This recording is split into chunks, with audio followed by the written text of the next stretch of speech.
Yeah, it's my pleasure. Thanks for having me.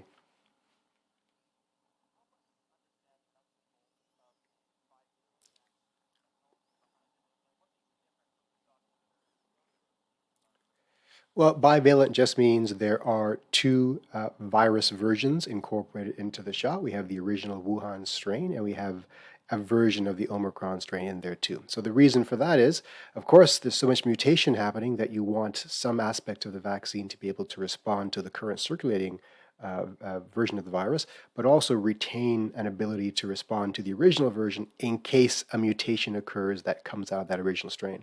So it's kind of like we do with the flu vaccines every year. The flu vaccines are a mishmash of a variety of circulating strains. This is what we're seeing here, just two strains incorporated.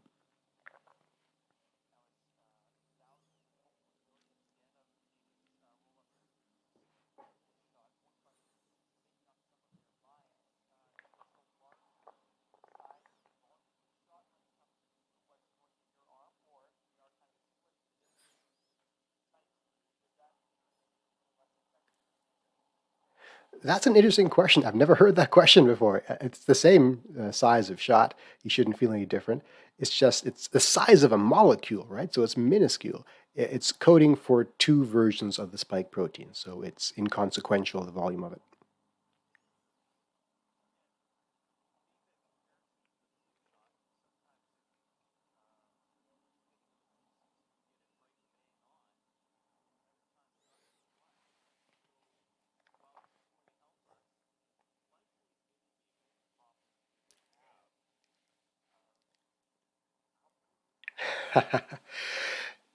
It's a great question. The reason the flu shot is a bit of a hit and miss ordeal is that a committee is struck early in the year that tries to guess what the circulating strains of the flu are going to be based upon what's observed elsewhere in the world. And sometimes you get it right, sometimes you get it not so right.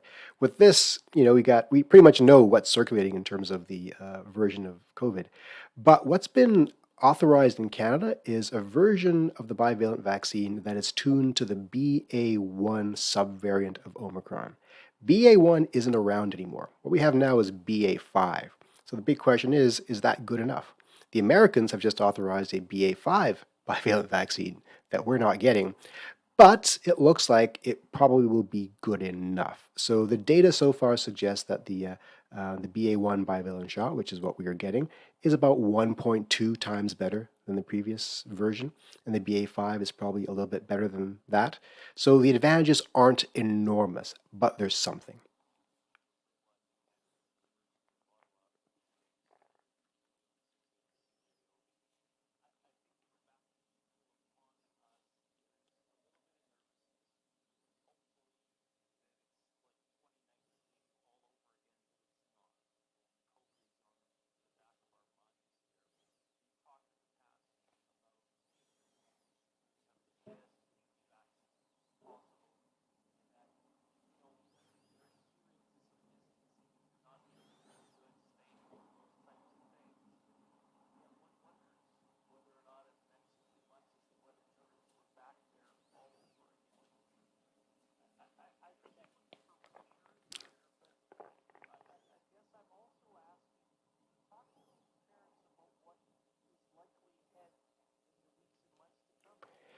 I think we're going to see an increased number of cases happening in the schools. I think that's unavoidable given the low levels of vaccination in our child population and the fact that almost all mitigation measures have been removed from most of Canada. Having said that, the potential for people to get seriously sick and be hospitalized and die is now much, much lower. So we're not looking at an existential threat the way we we're looking at it back in 2020. What we're looking at, frankly, is possibly greater strain on our healthcare system, which is concerning, but individuals should not be afraid for their lives as much anymore. Still, you don't want to get this disease, you want to avoid it, you don't want to give it to the elderly or to the immunocompromised, but for most people, this isn't going to be a serious deleterious assault on your individual health. My biggest concern is what it does to the healthcare system and whether or not it keeps a lot of people out of work, which slows down society further. This is and always has been largely a systemic problem, not necessarily one for individuals to be terrified by. But again, nobody wants to be infected, and you should avoid becoming infected as much as you can because multiple reinfections probably increase your chance of bad outcomes.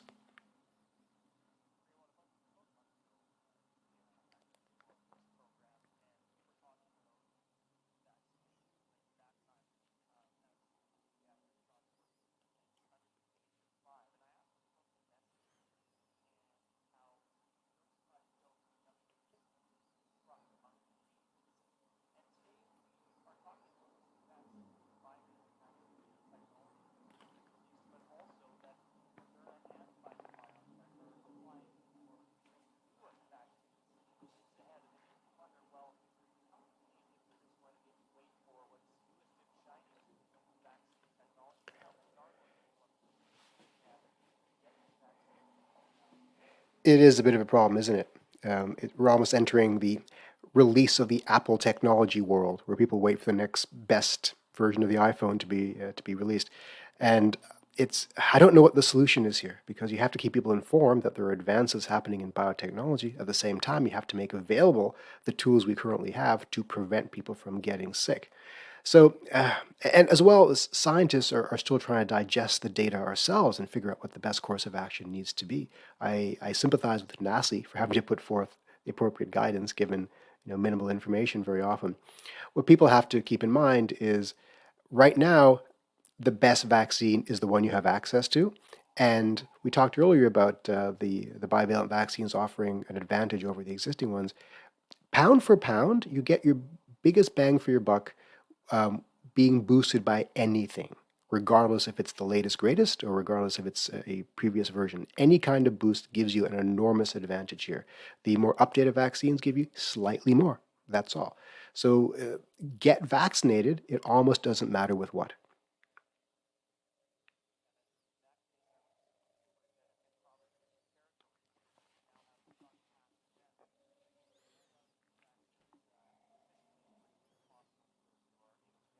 Yeah, I think so. And frankly, we have to keep in mind that even better technologies are coming down the pipeline, probably months away, maybe a couple of years away. I'm talking here about intranasal and pan-coronavirus vaccines. So we have to hold the line until those, uh, you know, messianic versions arrive that really stop transmission in its wake.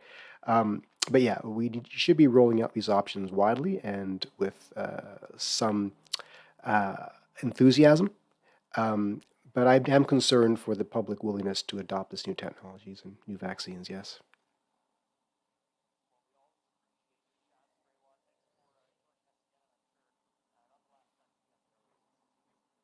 Thank you very much.